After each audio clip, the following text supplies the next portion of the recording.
talking about lurkers and sophisticated buyers. And today we're going to go through why lurkers aren't passive.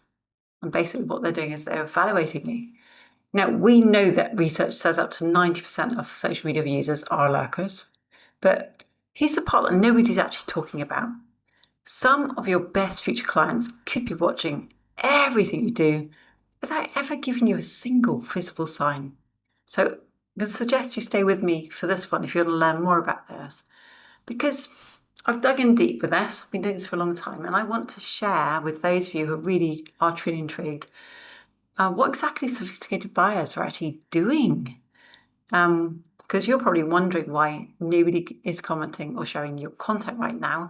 And it's usually with people who are good at what they do and they're an authority in the space and experienced. So just to let you know that they're not passive, they are evaluating you, okay? So the question really is, are people really watching if nobody comments? Well, we know that around 90% of social media users are lurkers, and that's according to the Northeastern University research. And social media also, we know, has grown from around, I think, 3.2 billion users in 2018, that's when we kind of got started, to almost 5.8 billion users. That is identities, mind you guys, in 2026, okay? So that's like almost doubled. That is incredible, just in 8 years. So there are more people on social media now than ever before. So the audiences haven't disappeared. The challenge that people on social media who are using social media to find new clients is that we can't see most of their behavior anymore. Yeah. I know last time in episode 1, we talked about lurkers, which are basic people who they never like your posts, they never comment, they never share.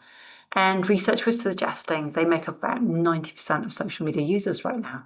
And that kind of did surprise a lot of people. 90% is a lot of people, isn't it? But today I wanted to go one step further. I want to go a bit deeper into this, because the kind of next question that people ask is, well, what are they actually doing? I mean, most people assume lurkers are just passive, that they're just like scrolling, killing time looking at cat videos, reading the news, not really paying attention. And yes, got to be honest, there will be a lot of people doing exactly that. But you've got to remember that more people are using social media than ever before. If you think about platforms like YouTube and Reddit and that, and a lot of them are using it because they're at work and they're bored and they've got access to it. They also use it when they're tired, they're fed up, they could be between tasks and looking for something to do. They're basically trying to distract themselves, usually for something very uncomfortable, trying to ignore the fact they're not happy in their life or one way or another. And we know that most of the time, even if you're standing in a shopping queue, picking up the phone has come a bit like picking up cake when you're kind of bored, or going to the shop and buying something you don't really need to eat. You don't always need it, and you don't want it. You don't always want it, but it's there. And before you know it, most people have been admitting to scrolling for at least 20 minutes before they even really noticed. And I don't want to make it sound like everybody who sees your content is sitting there deeply studying every word you say, because most of the time they're not. But you've got to remember that majority of people are in a sea of content. They go in there without any clear intention. And that you are also in that sea of content too, with your posts and your videos. Okay, and that is the reality. Okay, we've just gone through the fact there's 5.8 billion users. A lot of those people are going to be posting as well as looking. That's a lot of content. Okay, that is reality right now. So both they are in that sea of content, and you are also putting stuff into that sea of content too. And we know there's more people using social media than ever before. There's more content than ever before. And we also know that people's attention has become more fragmented than ever before. And I've got some more depth on how that's happened and what's gone on there. But the main thing is this is about business owners who are using social media to attract their ideal clients. So the problem for business owners isn't that people aren't using social media anymore, because they are.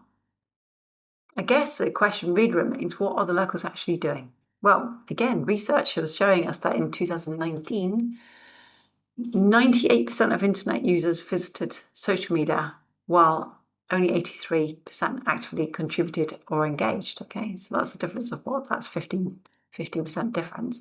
But the point is, simply being present and publicly interacting are two different behaviours. So the point is, if you're putting content out, it's very likely that people start to see you. And then we can go into more depth with how the algorithm works in a later series, okay? But right now, just by you putting content out consistently, people are going to notice you, okay? If you're not putting any out, you can't expect to be noticed. The problem is right now, though, is that you can't always see what's happening with those people and your content. You can't see every person who's noticing you, and you definitely can't see every person who stops for 3 seconds on organic or whatever. And you definitely can't see every person who thinks, oh, wow, that's interesting, but I don't have time to watch that right now. You've been there. You know how that feels. You have no idea. You can't see every person who sees your face for 5 times before they ever properly listen. But people do. People who keep seeing your face pop up in their feed and they see perhaps a headline that's compelling to them, they are going to tune in just to see if it's for them. But you definitely can't see every person slowly starting to trust you because you keep showing up with useful ideas instead of constantly trying to sell to them. And that's where the video content becomes really important, because with video, we get clues, because we can actually go in the back of that and we can have a look at the watch time. We can see retention. You can actually see where the majority of people are dropping off if they are, or you can see which topics are holding attention up to the end of the video, so you're 95%. And you can even see, if you set out bright, which ideas people return to, what they come back to watch again. But even then, you are only seeing the numbers the platforms are choosing to show you. You will get a lot of the information from that, but you won't see the whole story. You won't see the full story, because you're not going to see the stuff that's actually going on in their minds. You're not seeing the private decision-making process. And that's where what we're going to say, the lurkers, actually matter, because we know from human behaviour that a lurker might see a video today and only watch 8 seconds of it, but that doesn't mean to say that that failed. It's more likely that they just didn't have time amongst that sea of content, and they're in the middle of something like standing in the queue at Asda or something. They could have easily been interrupted. They might have been scrolling while making a cup of tea or coffee, and they might have just thought, oh, that sounds useful. Can't watch that right now, though. I will press to watch it later. You can do that with YouTube. You can't so much with Facebook. You could share it, but not many people think about that. So that's why it's really important to be consistent, because even though they're thinking that is useful, I'll look at that later, it's gone. But then if you're consistent a few days later, they'll see you again in the feed, especially if you set up the ecosystem. And if they keep seeing you again and again, and they keep hearing you explain the same problem from a different angle, or how you have a solution to their kind of problems, they'll start to recognize your face, and they'll start to recognize your way of thinking. And then that day when that problem becomes the thing that's most important, the thing top of mind for them, they will stop and they will pay attention. They'll pay attention at that point because they're like, oh, that person, I can trust them. And they'll now watch properly. And now that content will land differently because the timing is different for that person. That is the bit that most people miss when they're putting out content, when they're putting out video ads. A good idea, it's very unlikely to work the first time somebody sees it anyway, because people only take in about 10% of the information first time they see it. That's on average for everybody. There's not many people who can take in more than 10% of information. And even if they were giving their full attention, that is the truth. It could be that somebody just isn't ready to hear it right now. They're not in the right frame of mind. Maybe they've got something else going on. Maybe they're just too distracted. And it could just be the problem isn't painful enough yet for them to even be thinking about that. They're thinking about something else, like what they're going to have for dinner tonight. Sometimes you have people, they know they need help, but they just do not have the headspace, time, money, energy, or trust to do anything about it in that moment.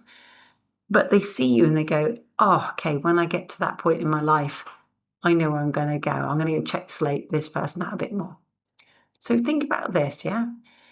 If you put out one piece of good content and then you disappear because nobody commented or shared it, you may have lost the opportunity to become familiar to somebody who really needed you. And I have to, well, you know this already, familiarity matters.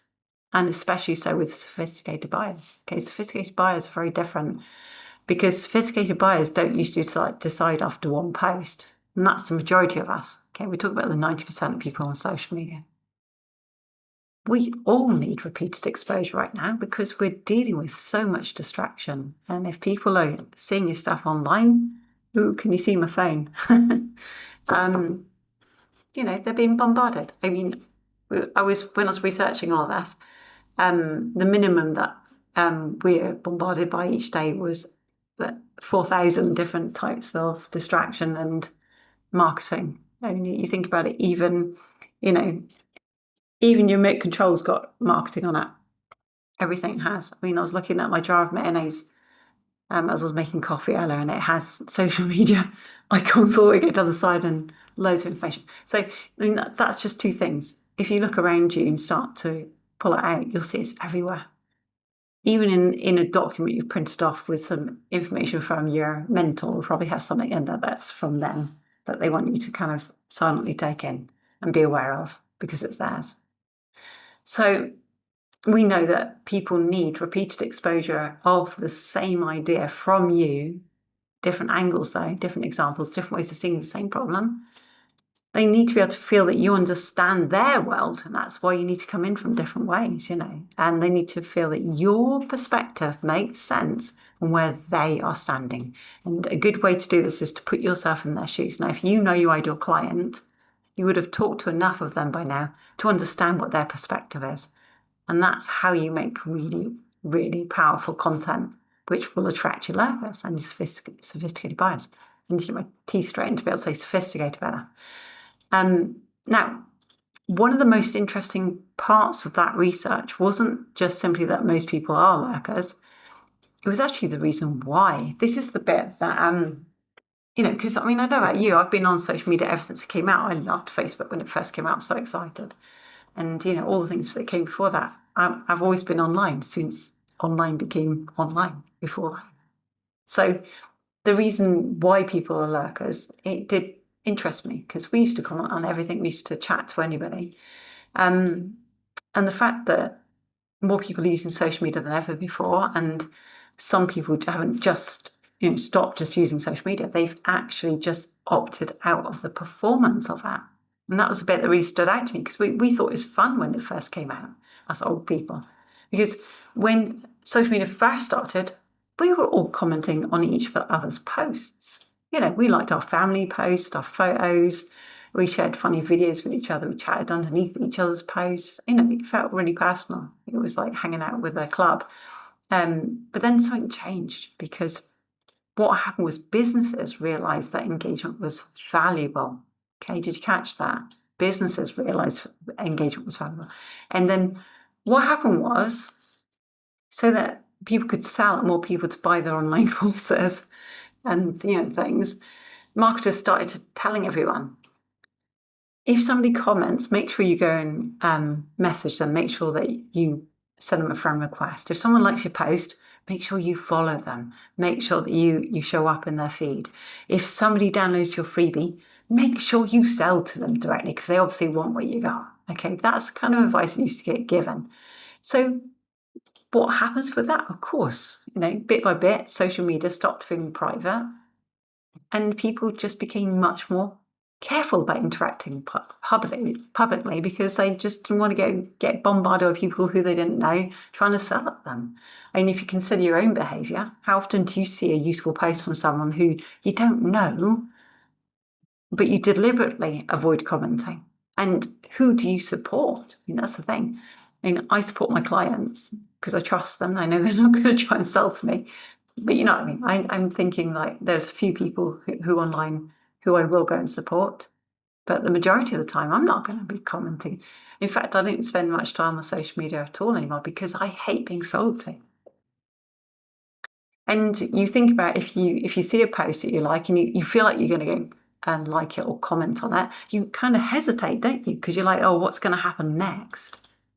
You don't want to be chased afterwards. I know I do it too, and I bet you do it too. So the question really becomes then, what are these people doing instead? I mean, these lurkers, some of them really are just scrolling, and some of them really are distracted. They've probably got a boring job, or they're just bored with life, and they're just watching TV with their phone at scrolling. And, but there's a lot of people who are actually genuinely looking for things. We are information seekers as human beings. Some of them are evaluating, they've got an idea in their mind and they're looking around to find what they feel is the right solution for them. And those are the people who we need to understand. And they are quietly asking themselves questions. Things like, does this person understand my situation? Do they actually know what they're talking about, or are they just making it up to sell me something? Can I tell if I can trust them? Things like, I wonder if their approach would actually work for someone like me. Could I do it? Things like, do they seem like someone I'd want to work with or spend time with? Do they understand the problem from my side? Now, these are the kind of questions that a sophisticated buyer would have. And here's the most interesting part that I think is that none of those questions require somebody to click or to like something or to comment on it. They definitely don't require a share. They're kind of like an internal conversation that they're having with themselves. So they're looking for a solution and they're looking to find who they can trust and who they actually connect with. But that's when and why powerful content becomes incredible for using online. It could be incredibly powerful if you could adjust your content, every post, video, story, example, every different perspective, just to add more evidence so that those people who you capture their attention, they think they like you, they're not sure yet, you could be putting out enough evidence. Not evidence that you're clever, though, just clear evidence that you understand them. And those two are very different things. Because you think about it, sophisticated buyers are not looking to be impressed. In fact, they tend to be the opposite of that. They are just looking for somebody who looks like they genuinely would understand them and they would feel comfortable with. And that is why good content creates certainty before it creates like a call or a connection with somebody who wants what you got, wants what you got. I want you to kind of like imagine this actually. Imagine somebody watches one of your videos today and then they see another one tomorrow and then they see another one like on Saturday, Sunday, Monday, Tuesday. And sometimes they're long videos and you're teaching something really important. And then maybe there's one short one where you're being reflective about something somebody said. And then maybe you're telling a story about one of your clients and you were talking about where they were, the situation they're in. You didn't have to use their name, you're just telling the story. And then you're telling them the outcome they got from working with you. And maybe then you write out a post because you had inspiration about something that happened earlier that day with something you were working on. Like, finding out about lurkers and the reality of it all. Then maybe you've got some client stories that you put out. Maybe you've got testimonials, maybe you've got reviews. But do you see how it all builds a picture? Imagine they're hearing you explain a problem that they've been struggling with for months one way or another. Maybe they read it and then they watch the video. Now, we know that none of those individual pieces of content may actually generate what we call a lead or a call. It'll be a combination of all of it though, because altogether they are building certainty for that person who is looking for the right solution to their problem. They're looking for the person who can help them. And eventually what happens if they keep seeing you out there and you keep putting the right type of material in front of them, the picture kind of becomes clear to them and they feel, oh, this person, they seem to get me. They seem to understand what it is I'm going through. And that's usually the moment when someone decides to reach out. It's not because one post had actually sold them or convinced them. It was because of everything they've been saying amongst all that other sea of content, helped them to realise that actually you could help them with what they've got going on right now and they feel comfortable. They've seen, especially if you do video, they've heard your voice, they see your body language, and they feel safe reaching out to you. So This is where your ideal client work matters so much. Yeah, because if you've got a collection of content that gives people enough confidence to make a decision to reach out, this is where, online marketing will actually work really well. And I don't like calling it online marketing. I actually should find something else I call it really. It's really a presence. Having a really good online presence works so that people can find you. If I go back, the reason I come back to this, I grew up in the Isles of Scilly where we all knew each other. Back in the 70s, everybody was friendly with each other. We all helped each other out. Well, I was little, but, the families all helped each other out. And there wasn't a lot of money around at the time for the majority of people. So, we all used to swap things. If something was broken, somebody at the road would have like a tool that someone else could use and all that kind of thing. And maybe somebody would do someone's garden and in return they'd do the planning. But the point of that is that there was trust. And having that kind of community helped me to realize that online right now, that's all gone. All that trust has been destroyed. But you could rebuild that trust just by showing up and showing who you are and showing what it is you do and telling stories about how you've helped people. And even better, if you can have your clients, if you have one or two clients who are brave enough to come on a call with you or do a little video with you, people can really see that you're true to what you do and what you're saying that you do.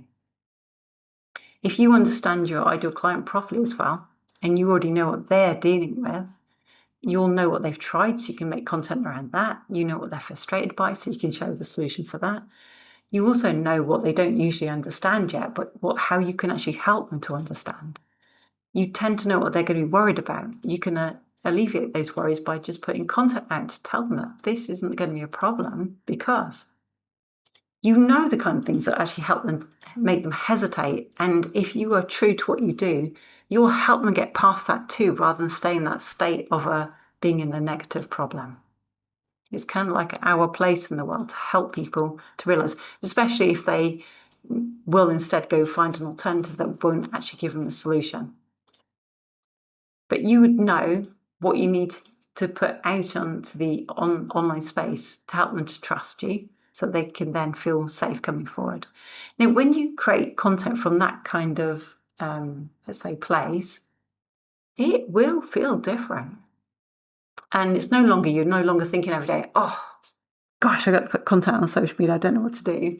Let me just go do a little dance. Okay, most people don't do little dances, but your content no longer feels random, and it definitely won't feel generic. It'll feel very close to your heart. You'll be talking directly to those people. And if you just choose one thing every single day, it is so simple to know what to do. And even if they never tell you, it will feel like you're talking directly to them if you're using this type of content. But the other thing is this is why consistency definitely matters. And I'm not talking about consistency for the sake of feeding the algorithm. The consistency is actually there because people need repetition to remember things. Okay, our brain's only taking 10% of the information, as we've mentioned before. But especially right now, because we're all really distracted. And consistency actually matters also because of timing. Yeah, somebody might not be ready for a year. So if you've disappeared and your competitor hasn't, guess who they're going to choose? They're going to know that thing's right for them, but they can't find you, so they go find somebody else who does that. And consistency, because trust is built in layers. And it's something we're all aware of, but we tend to not think it applies to us. Consistency, because your audience might need to see the same core idea several times from different angles before it actually kind of hits home, before it actually lands. And all of this is where so many people go wrong, because they think, oh, I've already done that topic. That's it. I can't do that again. They put something else out as well. And the other thing is, of course, is they get in the comments, they assume it doesn't work. So what they do is they go change the topic. And then they'll go try a different message, because that's what online gurus say to do. Oh, it doesn't work, therefore you've got to try something brand new. Or they go change the offer or change the audience. And before anyone's had time to understand what they even do, those people are off in a different direction again. And so you're never going to create an audience of people who can trust you. No, because obviously that just creates confusion. Even if they kind of saw the first video and went, yay, that sounds like me, then think about it. The next time they come to see you, you've got a completely different thing going. That does create confusion. So if you think about it, if you're not consistent, the people who might have been starting to pay attention, they would never get enough repetition to feel certain that you have what they need. So you have to be patient. So I guess when I say lurkers aren't passive, I don't mean that they're all sitting studying you every day online. What I mean is that from research is showing us that they are noticing more than you think they are, and they're definitely forming impressions. And basically, you've got sophisticated buyers who are collecting pieces of evidence. They're actually deciding whether you are the better person to choose against all the other people they're seeing online. And obviously, the more they watch for your stuff, the more the internet's going to show off your stuff. And then they'll know that you're somebody who actually shows up consistently with useful ideas, if you're consistent, of course. And then if you keep showing up in a way that helps them understand their own problem, understands that you have a solution without shoving sales down their throats. And then that way you'll start lending them trust, little by little, quietly behind the scenes. Then, when the time's right, they're going to feel like they already know you. They already feel like they've heard your thinking. They already feel like they can trust you. And that's why they then choose you. And it was nothing to do about liking every post of yours. It was not because they commented on your videos. They wouldn't have done any of that. Because it was just because your content gave them enough familiarity, clarity, and trust to make the next step feel safe. And that's what the lurkers are doing. Okay, so I think we need to stop asking ourselves how many people engaged with our posts and start just reflecting. Every piece of content we're making, will this help the right person understand something today? That's what we want to look at every single time we make a piece of content. Because if it did, it was valuable, even if nobody commented. That is not the point. And I genuinely know that some of the best future clients you'll ever have are watching quietly now, watching your content. And I also know the same thing is going to be happening to me. And I know that I'll get comments, I'll get people reaching out to me in the next few weeks saying, you know, that series did on lurkers, it's just what I needed to hear. Thank you for doing it. Because that happens with all my content. People will mention, I saw that thing that you did. It was brilliant. It really helped me. And that's why I do this. Okay, so it's going to be the same for you, yeah? And we know it from the research as well, because I had to go check. I couldn't believe it's just me. We know that it's actually happening. That's what people do. And if you watch your own habits and your own actions, you'll see that you're probably doing the same thing. So I want you to remember this. People are quietly watching you right now, and they're not ignoring you. There will be specific people there who need what you've got, and they're going to be evaluating you against your competition. And you also need to remember that they might only see a tiny percentage of what you're putting out. They might even miss most of it. So you need to make sure you're being consistent, make sure that there's a clear path to your pool of content as well. Like have a YouTube page, put that, or have a website with all your stuff on. Or if you prefer, put it in a course or whatever, but make sure it's accessible so that when people are seeing enough of it and they know that they want what you produce, they can get a hold of it so they can then make the next decision. Okay. You know that people might only stop properly when the timing is right, and that's true for all of us. Most of us are really busy right now. We've got, there's things that happen. Lots of us have like children and parents and animals and houses and cars and stuff. And all these things take time and energy, and life itself, has a lot of paperwork. But, so just put yourself in your own shoes. If you're thinking that no one's paying attention to your content, just consider where they might be right now. Keep popping up, and the right people will come to you when they're ready. So I guess on the back of that, your job is not to entertain everybody. Your job is to keep showing up with ideas that actually matter to the people who you are here to help. And just think about every piece of content you publish that makes it easier for the right person to decide whether you're the right person to help them. That's why the consistency matters. Not just because the algorithm likes it, but because sophisticated buyers need time to build certainty and trust. And, certainty always must come before the inquiry. So the main takeaway from this episode really is silent does not mean disinterest. It's generally meaning that someone is quietly deciding whether they can trust you or they're going to choose somebody else. So let's do a quick summary. Okay, what we talked about so far, I got a list here. Because if you're using social media to gain your ideal clients, this is your main source of income, then this is essential for you to be aware of right now. Most people assume that lurkers are passive, that they're just scrolling, just killing time, looking at things like cat videos, reading the news, not really paying attention. But we know that there's been lots of research done that's suggesting something extremely different to that. Most people are on social media, and most people haven't stopped using social media, even when they tell you that they have. What's happened is they've simply opted out of performance because marketers and people trying to gain sales have told people to go and chase people when they like and comment on things. Okay, so we just know that's the point. Okay, so we've got to remember that people are evaluating, they're asking themselves questions. Do the people? Yeah, we got to understand that they're looking to see if we understand the situation, and they're asking themselves, can I do that thing that they're suggesting? Would their approach work for someone like me? And it's all those buyers, so sophisticated buyers questions. So think about this.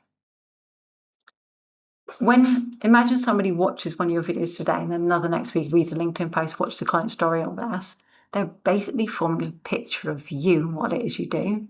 So you just want to stop asking yourself how many people engaged, and instead, do I feel this person would have understood something about how I solve a problem today? Because if you did, it was valuable, even if nobody commented. And that's what I want you to take away from this today.